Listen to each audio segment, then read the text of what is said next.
Olá, estamos começando mais um programa Fala Vereador.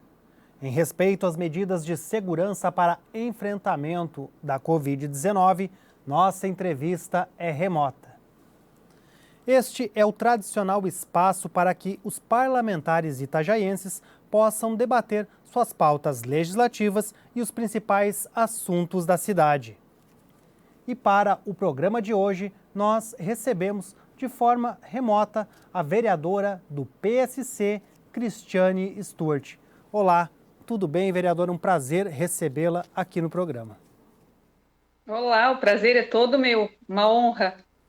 Bom, vereadora, decorridos 2 meses já de atividades parlamentares, a senhora agora como titular pela primeira vez na casa, como é que está sendo esse primeiro ciclo de adaptação com as sessões plenárias, com o relacionamento com os demais parlamentares e também com os servidores da casa e comunidade?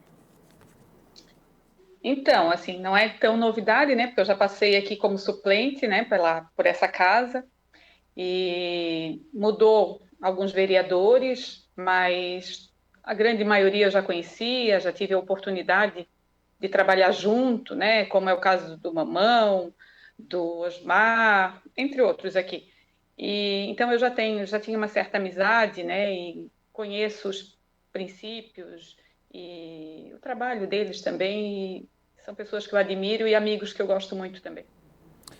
A senhora já tem um histórico de atuação em políticas públicas de algumas áreas específicas aqui no município, isso já desde governos anteriores. Agora, como titular de uma cadeira aqui na Câmara, a senhora está identificando já os caminhos, os trâmites para poder atender essas áreas, mas daí por uma outra perspectiva que é a do poder legislativo? Na verdade, assim, eu tenho muito do executivo em mim, porque eu gosto de botar a mão na massa, né? Então, hoje, eu estou vendo as coisas de uma outra forma. Estou já com alguns projetos de lei em andamento, com o objetivo, sim, de ajudar ainda mais tanto as crianças quanto os idosos, deficientes.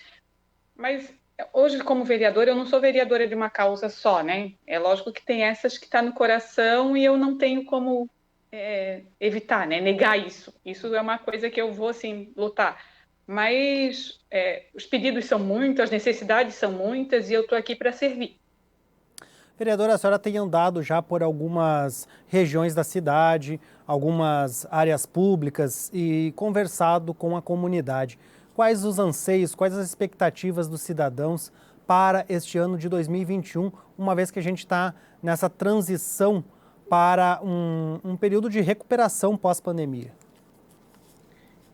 Na verdade, eu acho que hoje o cidadão, assim, por onde eu tenho passado, a ansiedade mesmo é por essa vacina, né, que tudo isso se resolva o quanto antes para todo mundo voltar à vida normal, inclusive trabalho financeiramente, porque com a pandemia todo mundo acabou tendo problema financeiro, muita gente perdeu o trabalho, e agora para poder se recuperar demora, né? Então, quanto antes se resolver essa situação da vacina, vai se, eu acho que tranquilizar um pouco a população, vão poder voltar à situação normal mesmo.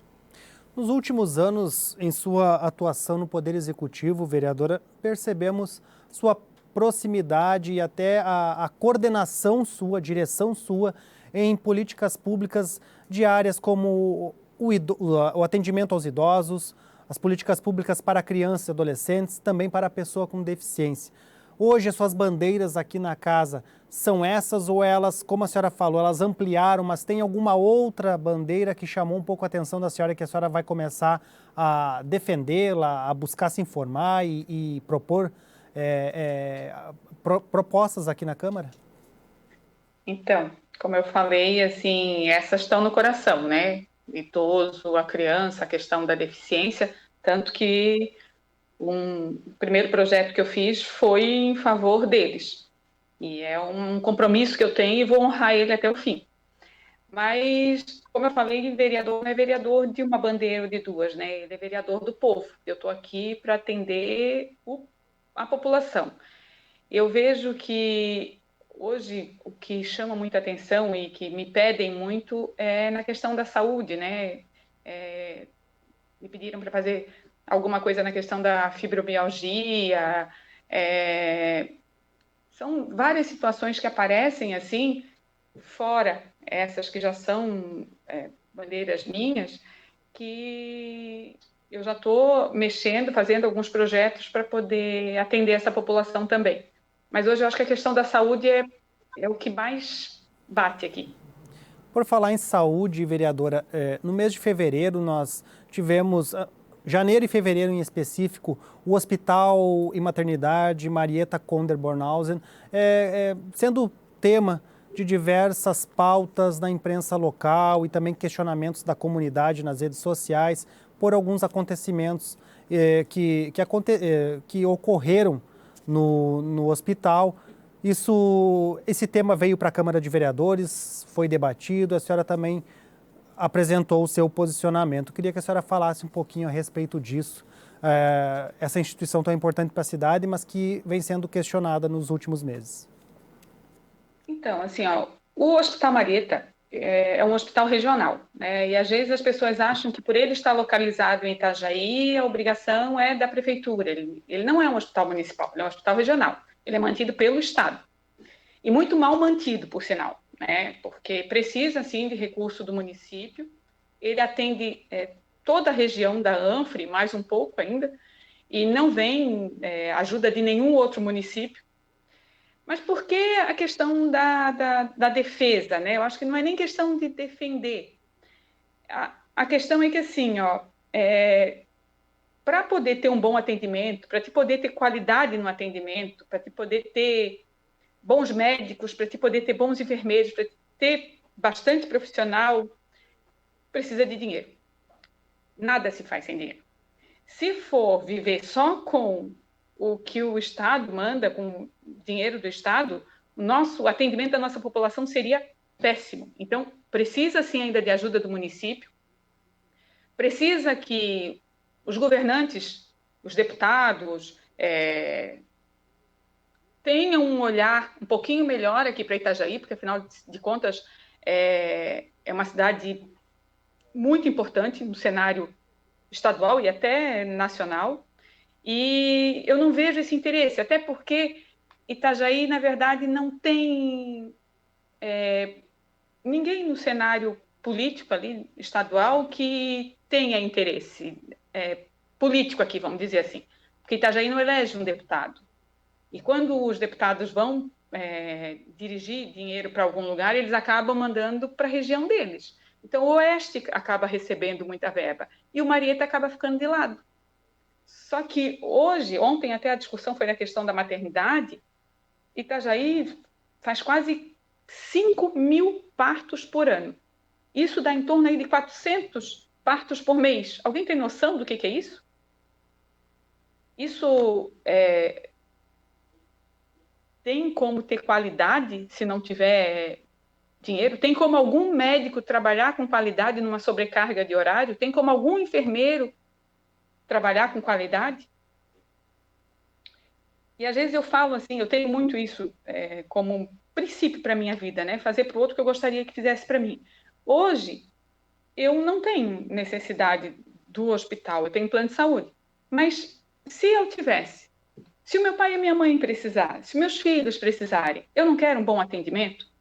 Então, todos os prefeitos de todas as cidades, eles deveriam pensar, os nossos munícipes que estão precisando do hospital. Então, consequentemente, a gente precisa, se não querem eles mesmos destinar verba para o hospital, que eles se juntem, se unam e vão até algum deputado, né, da sigla partidária de cada um, e busquem isso, busquem essa ajuda, porque isso é para todos, não é só para a população de Itajaí. Então, eu brigo sim, luto pelo hospital, sei da qualidade do serviço deles.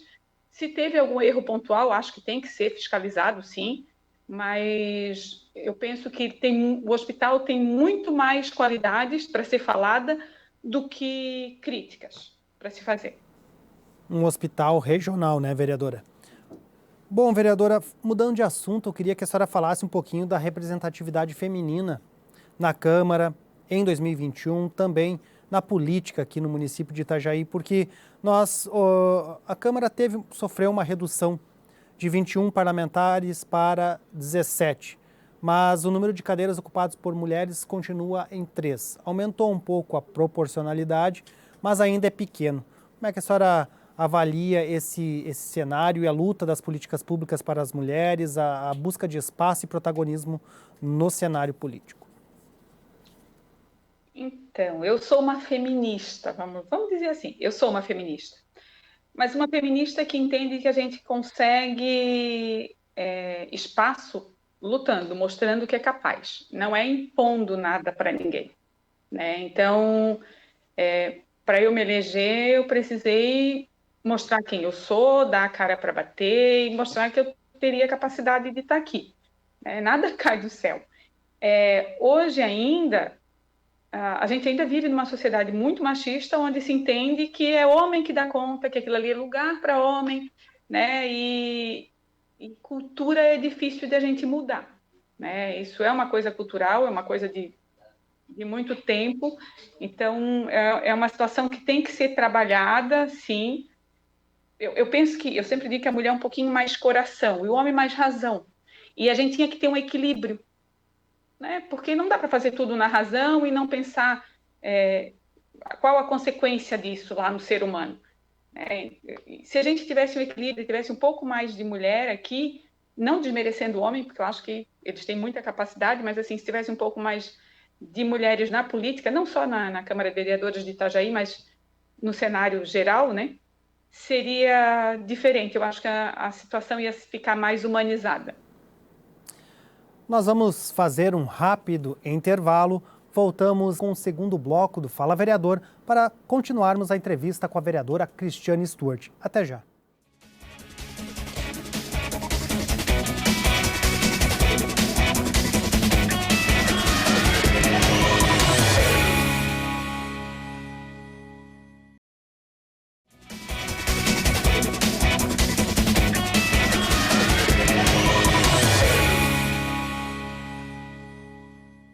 Voltamos com o segundo bloco do Fala Vereador. Hoje participa conosco de forma remota a vereadora do PSC, Cristiane Stuart. Bom, vereadora, vamos falar um pouquinho a respeito agora do que a senhora já tem protocolado na casa. Tem um projeto de lei complementar, o número 5 de 2021, que autoriza o Poder Executivo a arrecadar recursos financeiros em forma específica e destiná-los ao Fundo da Infância e da Adolescência e também ao Fundo Municipal do Idoso. Como se daria isso? Como surgiu essa iniciativa sua, vereadora? Na verdade, isso já era uma situação que estava no meu coração. Tem outras que eu também quero fazer, mais ou menos na mesma linha. O que acontece ali? O Fundo da Infância, hoje, ele recebe verba do município, o orçamento dele vem do Poder Executivo. Esse dinheiro que vem, esse orçamento que vem para o Fundo da Infância, a Secretaria da Cidadania ela faz chamamentos públicos com instituições, como, por exemplo, a PAI, Parque Dom Bosco, Instituto Crescer, e entre outros, que vão atender crianças, sejam crianças com deficiência, em algumas instituições, como crianças sem deficiência. Hoje, esse ano, no ano passado, eu acho que estava em torno, a gente chegava a atender em torno de 22 instituições. Isso é uma quantidade de criança muito grande. Só que esse dinheiro ainda é pouco. Poderia ser mais, a gente poderia atender mais crianças. Então, eu pensei que tirar mais do município, eu acho que não cabe. Teria como a gente, tem duas situações. Uma delas é a questão do imposto de renda, que as empresas poderiam destinar até 3% para o fundo da infância ou para o fundo do idoso, e esse dinheiro que eles destinam é usado exclusivamente com chamamentos públicos. Tem gente que diz assim, não, eu não vou destinar porque o governo vai fazer isso, o prefeito vai fazer aquilo. Não, o prefeito não vai fazer nada, o secretário não faz nada. Ele é obrigado a ser usado com as instituições. É obrigado a passar por chamamento público, né? Por uma licitação, né? Um tipo de uma licitação. Então, assim, quando eu comecei na criança adolescente, na época que era criança adolescente, para agora, para quando eu saí, aumentou de 7 para 22 instituições. O número de crianças aumentou infinitamente mais. Mas tem muita criança que precisava ainda ser atendida de atendimento, como, por exemplo, crianças autistas, precisa de mais instituições. E daí eu pensei que se a prefeitura dá um desconto no IPTU, né? A prefeitura de Itajaí, para quem paga à vista, dá 20% de desconto. Então, quem vai lá pagar o teu IPTU à vista tem a opção de dizer, olha, eu vou deixar 5% vou destinar 5% do meu desconto para o fundo da infância ou para o fundo do idoso. E eu queria dizer que quem faz isso, gente, está transformando uma vida, está conseguindo fazer a diferença em uma vida. Que às vezes 5% no meu IPTU pode ser, sei lá, R$ 50, mas vários a gente consegue transformar. Hoje a gente atende, sei lá, quase 3.000 crianças. Né? São crianças que têm paralisia cerebral, são crianças com autismo, são crianças com vários tipos de deficiência que precisam de política pública e nem sempre a gente tem como pagar. Então, a gente tem a ideia de, além do projeto, fazer divulgação, trabalhar, né, tanto o cidadão quanto no imposto de renda, trabalhar a questão das empresas, para que as pessoas aprendam a se colocar no lugar do outro e entendam que, se fosse meu filho, eu gostaria que tivesse aquela política pública. É por isso que eu luto, é por isso que eu vou lutar sempre, para as pessoas aprenderem a se colocar no lugar do outro e fazer pelo outro o que gostariam que fizesse por si ou pelos seus. A senhora acompanhou essas políticas públicas para idoso e também para a infância e juventude nos últimos anos. Em 2019 e 2020 houve crescimentos muito de demanda nessas duas áreas, de demanda de pessoas precisando dos serviços, precisando das políticas públicas? Houve, sim. Houve tanto na área da criança quanto no idoso. 2020 foi um ano assim triste, né? Na verdade, eu vi muita coisa que eu construí nos anos passados e se acabando, né? E eu estou falando assim, essa pandemia meio que detonou, assim. Eu vejo os meus idosos, eu digo que são meus, que eles não estavam morrendo de Covid, eles estão morrendo por causa do isolamento, eles estão morrendo de depressão, eles estão morrendo de infarto, sabe? Por conta da ansiedade de estar dentro de casa. Então, assim, todo dia o meu telefone está cheio de mensagem pedindo: Cris, pelo amor de Deus, né? Deixa a gente voltar, Cris, a gente precisa daquilo, a gente está morrendo aqui e ninguém está fazendo nada. Então, a demanda tanto para a criança quanto para o idoso, ela só vem aumentando. A nossa cidade é uma cidade que está aumentando cada vez mais o número de idosos, né? Hoje, assim, quase 10% da população é idosa. Então, pensa que é um público muito grande. E a tendência é aumentar ainda mais, né? Então, esse público tem que ser olhado, tem que ser cuidado, tem que ter qualidade de vida, assim, porque contribuíram uma vida inteira, trabalharam uma vida inteira e tem que ser olhado agora. A tendência é que a fatia de recursos também para essas áreas aumentem significativamente para acompanhar o crescimento dessa população de crianças e idosos, né? Tomara que Deus te ouça. Bom, vereadora, também a senhora tem um projeto de lei que é o número 16 de 2021.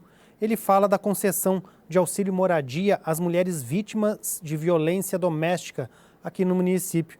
A senhora tem acompanhado a situação desse problema aqui no município e como esse auxílio pode contribuir? Na verdade, isso vai ter que mudar, né? Vai ter que virar um anteprojeto, porque eu não posso onerar o município. Mas a situação das mulheres vítimas de violência piorou ainda mais com a pandemia. E o correto, o legal, né, por lei, seria, num caso de violência, o homem sair de casa e a mulher ficar. Mas não é isso que acontece, né? Até porque a gente não... A justiça funciona a passos lentos, né? Infelizmente. E também não dá conta, né, de tudo. Então, normalmente é a mulher que tem que sair. Aí a gente tem um espaço que é mantido pela assistência social, né, que acolhe essas mulheres com os filhos. Mas e depois? Como é que faz? Para onde vão? Ah, quando tem família, mas a família precisa ter uma boa situação financeira. Como que se resolve isso? Então, eu penso que o auxílio aluguel seria uma boa opção para que, pelo menos durante um tempo, até que se resolva a situação, né, com o companheiro judicialmente, ela tenha um lugar para morar para ela e para as crianças. Né? E depois que a situação ficar resolvida, tirou o companheiro de casa, então ela pode voltar, né? Ou resolveu retornar à vida conjugal, ela retornar para casa, mas precisa ter um lugar para a mulher e para os filhos, não dá para deixar jogado em qualquer local, né? Ou ela continuar se submetendo à violência porque não tem para onde ir. Nós temos uma política, vereadora, nós temos uma política pública no município que auxilia as pessoas em vulnerabilidade devido à interdição das moradias pela Defesa Civil, às vezes áreas de risco, né? E seria, na verdade, a extensão desse auxílio, né? Também a mulheres vítimas de violência. Ali a senhora colocou até uma justificativa de extrema violência, né? Casos graves de violência. Como que a gente pode esperar que isso seja conduzido por iniciativa do Poder Executivo, que agora cabe à senhora a mobilização política, já que a Câmara não pode propor essa matéria, né? Eu vou conversar com o prefeito sobre essa situação, né? E conhecendo ele, como eu conheço, eu sei que ele é muito humano e ele vai aceitar fazer esse projeto, não tenho dúvida disso. Mas fora isso, também eu já tive conversando aqui com outros vereadores e a gente pretende mudar a lei do auxílio para que a gente consiga abranger outras pessoas. E daí, assim, ó, a gente está falando aqui das mulheres vítimas de violência. Aí eu tenho caso de idosos também, que ganham um salário mínimo, pagam aluguel, né, moram sozinhos, e daí, se pagar o aluguel, não come, né? Se comer, não paga o aluguel. Então, é uma outra situação que precisa ser vista, né? Tem vários idosos que a gente ajuda, porque pagam aluguel com o que ganham, com o salário mínimo, e daí não tem o que comer, né? A gente tem que ir lá ajudar, né, pelo menos na comida, ou na luz, ou na água, para que esses idosos possam ter o mínimo. Então, assim, são pessoas que precisam ser olhadas. Então, nesse sentido, eu já conversei com alguns vereadores e nós vamos dar uma mexida nessa lei para poder mudar essa situação.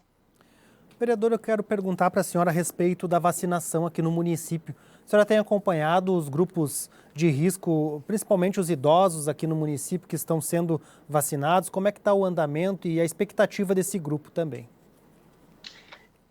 Então, na verdade, iniciou ontem, né, a vacina dos idosos, porque até o momento o governo municipal está seguindo as orientações também do governo federal, né? Estava vacinando aí os profissionais de saúde que estavam na linha de frente, né? Os idosos que estão em asilos, né, ou em abrigos de longa permanência e por aí vai. Ontem iniciou a vacinação dos idosos com mais de 90 anos.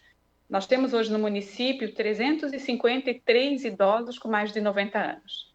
Então, já foi uma vitória, assim, eles estavam, meu Deus, muito felizes, porque eu acho que é liberdade, né? É poder sair novamente, é poder ter um pouquinho mais de esperança. E então, vão ser vacinados esses 353 idosos e depois vão por etapa. A próxima etapa é de 85 a 89 e assim por diante. Então, eu acho que de agora em diante, pelo menos os idosos, eu creio que serão vacinados. Mas eu acho que também deveria se estender essa vacina para os deficientes, porque tem muita gente que está presa dentro de casa há muito tempo, com filho deficiente, e agora seria uma oportunidade, né, de dar um pouquinho mais de vida. Porque assim, quem tem um filho deficiente, né, ou quem é, mas o filho, eu sempre falo que a criança até sente, mas quem sente de verdade são os pais.